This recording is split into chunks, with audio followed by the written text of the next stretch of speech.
Ladies and gentlemen, I get asked this question a lot. Hey, Alex, what are you going to do when MFF shuts down? Great question. So I thought today I would answer it by giving you all of the jobs that I had before I started my YouTube channel 7 years ago and things that I plan to do when MFF inevitably shuts down and maybe I don't do YouTube anymore. So this is a before and an after type of vibe here. Some hilarious stories, some insights into the job market and things that I did back then to get jobs and keep them and leave them.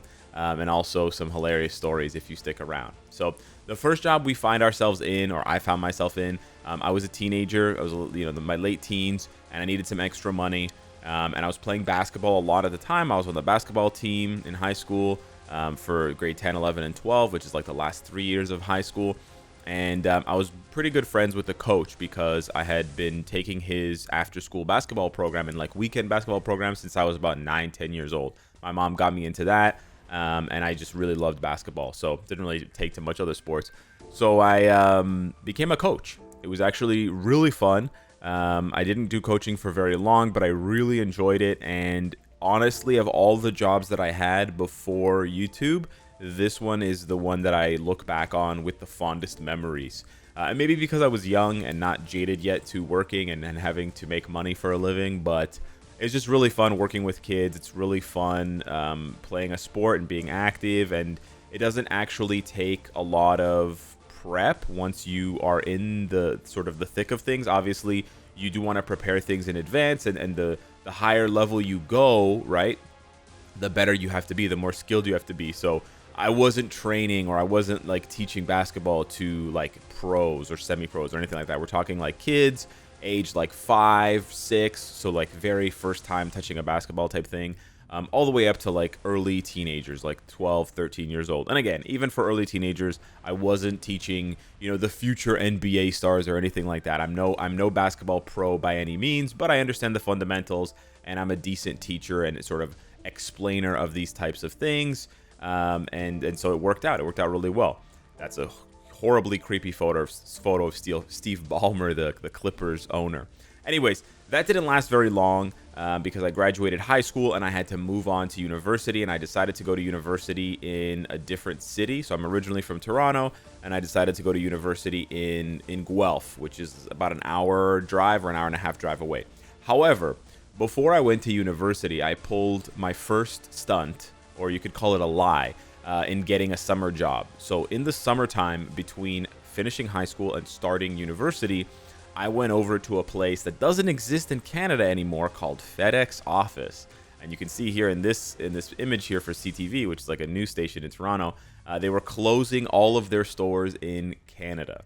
This happened a few years ago. Anyways, a long time ago, so we're talking like 10 years ago, more than 10 years ago. Anyways, I was 18. At the time, it's like 14 years ago or some shit like that. I basically went in there, and this is a lesson to all of you guys who are worried about lying to get your first like real job. Don't worry about it. Just lie straight up. That's my advice to you. Don't make like insane lies, but a little bit of lying doesn't really hurt anybody in the long run. So I basically went into FedEx Office and I said I wanted a job. I had a resume, I applied, and I basically said that I wasn't going to university. And that I wanted full-time work. And that was really what got me the job. If I had went in there saying I wanted a summer job, saying I wanted something temporary or part-time, they probably would have not given me the job. I'm being completely honest. But because I wasn't completely honest, they gave me the job. So what I did, and this was sort of at my mother's, she suggested this to me. I worked really hard. I worked really hard in the summer for 4 months, right? So it was June, July, August. I guess 3 months. My bad. Okay, June, July, August. I worked really hard for 3 months, and I ended up getting promoted to a project coordinator. And a project coordinator was basically the role underneath, just below an assistant manager. And so when assistant managers weren't around, as my assistant manager wasn't around on most weekends because he was sleeping in too late from his overnight job, I would be the sort of active manager on duty, and I would be handling print jobs that the print store would get from various businesses. So people would come in and print their posters that they were going to deliver like their theses on, or they would be printing like a bunch of brochures for their business, or they would be printing like postcards or like wedding invitations or whatever. And I would handle all of that stuff. I'd print out large scale posters, large format stuff, stuff that gets pulled up and gets, put on a thing on the back or whatever it's called. I can't remember what it's called now. But anyways, we did all that shit. Full service. It's called full service printing. So I did that for 3 months. I went hard. But then I had to go to university, and I was 100% going to university. So I went over to the people that I worked for, the managers, and I told them, listen, guys, I changed my mind. And I want to go to university. Can I still stay on part-time? And this was the beauty of the lie here, is that although I did lie to them, I was a good employee, and that's all that really matters. So when they looked at my credentials and they're like, hey, this guy does really good work for us, he's reliable, he's dependable, he's not a psychopath, whatever, they decided to keep me on. They didn't fire me. And so I was able to transition this job from full-time to part-time on weekends. So if someone tells you, oh, never lie on your resume, never like mislead an employer a little bit, bullshit. Obviously, if it's like a serious offense, like you went to prison or something, like maybe you want to tell them that. But if it's some small minor shit, just lie, just get the job, do what you need to do. Okay, that's my advice. Anyways, so I go to university, I transition to part-time. So I'm going to Guelph on Sunday night. I'm going to university Monday, Tuesday, Wednesday, Thursday, Friday. And then Friday night, I go on the bus again. I get on the bus again, and I go back to Toronto, and I start working Saturday and Sunday at FedEx. And I was doing that for a couple of years. Then I started to get kind of friendly with my assistant manager, who I mentioned was always late on the weekends from sleeping in. Well, turns out he was late from sleeping in because he had a job at a nightclub. So Friday nights and Saturday nights, he would work as a bar back in this nightclub, which doesn't exist anymore. This is how old I am. It's kind of crazy. It was called the Government, but government with a U. And I actually still have the shirt somewhere from when I worked at the Government. So spoiler alert, he gets me a job at the Government. Basically, a bar back is the bartender's bitch. That's the simplest way to explain it. And so I would show up as a bar back, and I got this job just for a few months. It was a short stint. But I got this job just to get some extra money, basically, because he was always bragging about how much money he would make only working 2 nights a week. So I was like, okay, cool. Let me try it out. Whatever. We'll see what happens here. So basically, the barbacks show up early. I don't know if they still exist. They probably still exist. Basically, they show up early. I showed up at the club at like 9:30 p.m. and the club only opens at like 11, I think, or something like that. And so I would show up early, I would clean up the bar, I would stock the bar with alcohol and limes and lemons and beer and whatever, and then I would just wait. And then the bartender would show up, I would talk to her, she would get ready, she would look all nice, whatever. Almost all the bartenders are women, like no surprise there. And then the club would open, people would come in, they would start ordering drinks, the bartender would be making the drinks, and I would just be there taking the cups or whatever, like cleaning up after them. And making sure that the bartender had everything she needed. And then as the night progressed, right, you're getting into like, to midnight, 1 a.m., whatever, 1:30. If the bar ran out of something, so let's say everybody's ordering beer and the bar runs out of beer, I would have to go and get more beer and bring it back. The funny thing was the way that the club was set up, there wasn't like back alleys or back hallways to access. So you actually had to walk through the crowds. So I would be carrying like two 2-4s, right? So like 48 cans of beer on my shoulders. And I would be walking through like thousands of people who were like drunk or on drugs or both. And they would be just like vibing out to the music. And I would be like trying to make my way through this sea of people without dropping this expensive alcohol or whatever it was, unless it was beer, right? Then it's cheap. I was trying to make my way through there to get to the bar. Like, I don't want to say that there was a lot of hilarious moments here. A couple times people asked me for alcohol and I just had to decline or shake my head or ignore them. But it really wasn't a big deal. It seems like it would be a big deal in hindsight if you explained it to somebody, but it really wasn't. This job, like I said, didn't last me very long. It was in like 3-4 months. I got really tired because I would work Saturday morning at FedEx Office, right? And then I would work Saturday night at the Government. Then I would work Sunday morning at FedEx, and I would be completely dead because it was a 9 to 5 shift. And then I would go back home to Guelph. So this one kind of killed me. I only did it for like 4 or 5 months. It was an interesting experience for sure, and I met some interesting people. But it wasn't really my vibe. I'm not a big club guy. I'm not a big drug guy. So I kind of dropped out after a few months to get back some of my time. So yeah, that ended up happening for a while. I mean, the FedEx job. I eventually got fired from the FedEx job because I wanted to take a vacation after university. So I wanted to take a vacation and go to the US for 10 days. And I gave them the vacation notice like 7 months in advance. I gave them the vacation notice in February. I told them, hey guys, I'm going on vacation. And they were like, okay, we'll consider it. And then like 2 days before I'm supposed to leave, they declined my vacation request. So I basically said, okay, you guys are trying to fuck with me, I'm gonna fuck with you. So I just left. They fired me for job abandonment, which is like some bullshit, but it is what it is, right? Whatever. It did. Spoiler alert, it doesn't hurt you getting a job in the future. It doesn't. You just explain it to the person that's interviewing you, and as long as you're not a psycho, they're gonna hire you. So yeah, anyways, I went on vacation in the US. I come back, I need to get a job again. So I get a job at Wind Mobile. Now, Wind Mobile doesn't exist anymore, but it does exist as Freedom Mobile. It's a like low-cost alternative carrier in Canada for cell phone service and like mobile internet and shit like that. So yeah, it's not like one of the big telecommunication companies. It's one of the smaller ones, but it's pretty cool.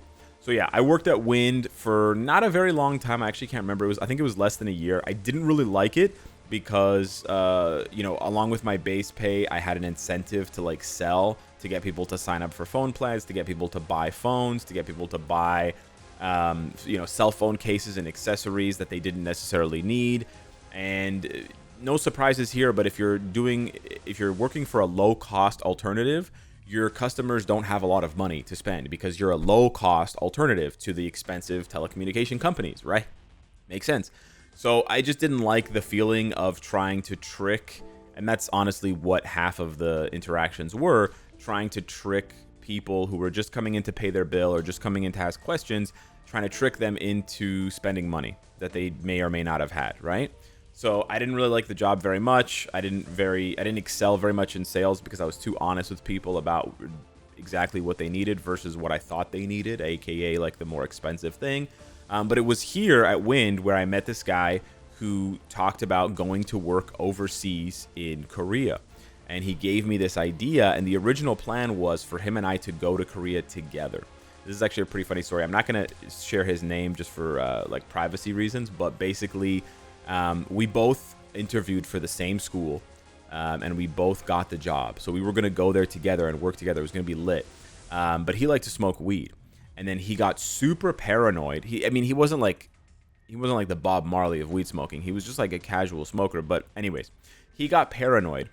And so he bailed at the last second and just didn't show up. They bought him a plane ticket and everything, and he just didn't show up. So I didn't want to bail. I felt bad, and I wanted the job in Korea because it was a good opportunity, and they were paying me like double what I was getting paid at Wind. So I was like, okay, whatever. I'm just going to go to Korea for a year, save up a bunch of money, and then just come back home. Easy peasy, right? So that's what I did. And this is sort of where the story ends, because I taught in Korea for a couple of years, and then I transitioned into a more supervisory role where I was training new teachers. I was making curriculum for the school that I opened with a bunch of other people. And I basically wasn't teaching as much, and so I had more free time because I was working more as like a supervisory role, helping out the sort of the Wangjangnim and stuff like that, which is like it's like the principal in Korea kind of thing, sort of like the principal headmaster kind of vibe. Anyways, so that's when after 3.5 years, I think, in Korea teaching, that's when do not apply to teach. I don't know how it is nowadays. It was fine back then, but anyways, it was there in Korea where I decided to start doing YouTube. And I started doing YouTube on the weekend, sort of like the government thing where I had my regular job and then I had my fun job. So FedEx was my regular job and then government was my fun job. So teaching was my regular job. And then on the weekends and at night, I would do YouTube. And yeah, that's basically what happened. And then a year and a half, I think, or no, less than a year after starting doing YouTube, it picked up. And so I decided to quit teaching and just do YouTube full time. And 7 years later or whatever, here we are. So yeah, that's the whole journey. That's the before. That's all the fun that happened. Those are all the different jobs that I had, being a goof. And yeah, as far as the after goes, I don't really have a good answer for you. The video is actually just about the before and not about the after. It's not about the after for a couple of reasons here. One, I actually don't know how long this game is going to last. It could honestly last a really long time, and Although I'm not making as much money now as I was in like the heyday of Marvel Future Fight, like Endgame and stuff like that, you know, when the MCU was really popping off. Because let's be honest, the MCU is not doing so well, and it's no secret that when the MCU is doing really well and they're selling, you know, every movie is breaking $1 billion, $2 billion, you know, highest grossing movie of all time, the channel's doing really well. And then when the movies kind of suck and people are like, I don't want to watch Quantumania, I don't want to watch this shit, it's boring. And Marvel is reporting that they have their lowest viewership numbers ever, and the Disney Plus shows are not being viewed. No surprise there that the channel isn't doing well either, right? It really just, it's the trend, right? When Marvel is popular, the channel's popular. Marvel's not popular, the channel's not popular. It doesn't matter though. I'm fine. I've taken a lot of steps in the last 2 years. This sort of answers the after question, but I've taken a lot of steps in the last 2 years to basically invest in my future. And this is something that I suggest everybody look into in some way or another if you have any source of income where you can save money. I know some people are living paycheck to paycheck, and that's, you know, obviously a huge struggle, and my mom dealt with that a lot when I was growing up. But if you are lucky enough to have some money that you can save, I highly suggest, this is not financial advice, but I highly suggest investigating what you can do to make that bit of money that you can save, whether it's, you know, $10 a month, $50 a month, whatever it is, how you can make that money work for you. And I don't mean work for you in the sense of like putting it in a savings account, because once you investigate savings account, you realize it's all just a huge scam, and the bank is just using the money you put in your savings account to invest it in the stock market, and they're making way more than they're giving you, right? They're making like 8% a year, and they're giving you like 0.5% or 1% or 2% or some shit like that. So you investigate it for yourself and figure out, but that's what I did over the past 2 years. I investigated it as the channel started to decline. I investigated ways to basically make the money that I had saved grow. And I was also able to do that because if you guys have been keeping up with the channel, you'll know that I don't actually spend that much. Despite being the biggest MFF channel, I am not the biggest whale in the game by any means, right? I only got to VIP 20 a couple of years ago, whereas people who started their channels were already VIP 20 when they started or whatever, or they have multiple accounts or what have you. So not spending as much as I make. And for a bit of a reference here, as a YouTuber, I try, as a mobile game YouTuber, because it's really easy to get sucked into spending a lot of money and gambling and stuff. I try to spend no more than 10% of what I make monthly in the game. So I only reinvest somewhere between 5 and 10% of what I make. So if I make $5,000, I try to invest, you know, $500 or less back into the game. And I've been able to do that very consistently. Now it's not exactly that amount. Most months it's less than 5%, and then during the anniversary and during Black Friday it's a little bit more than 10% monthly, but annually, right, yearly, it comes out to about 6%. That's what it averages out to over 7 years. So I've been really good at controlling the spending, and that has allowed me to save a lot of the money that I make. I mean, I've been lucky in other ways. I'm not going to do my whole life story and explain everything here, but basically the takeaway is I am trying to set it up so that I don't have to work after MFF dies, and maybe I stop doing YouTube altogether. Now, that's easier said than done. It depends on your lifestyle and how, you know, how much money you want to spend, etc., etc. But I think it's something that if you have the opportunity to do, and if it's interesting to you, you know, look into it. Right? Not everyone wants the most flashy lifestyle. Not everyone wants to be, you know, whatever, driving a fancy car or doing fancy things or whatever. Some people just want to chill, you know, and if you just want to chill, then maybe that's the vibe for you, and that is the vibe for me. And so that's kind of my after plan, is to just chill, maybe open up like I don't know, like a dog sitting thing or something like that, just to make a little bit of money and just do something fun. I like animals. So, but yeah, that's the before, that's the after. Sorry for the long video. Let's see who likes this. I have no idea. This is the fun of YouTube. You make something and then you see if people like it. Anyways, hit me up in the comments down below. Thanks for watching, and I'll see you in the next one. Take care.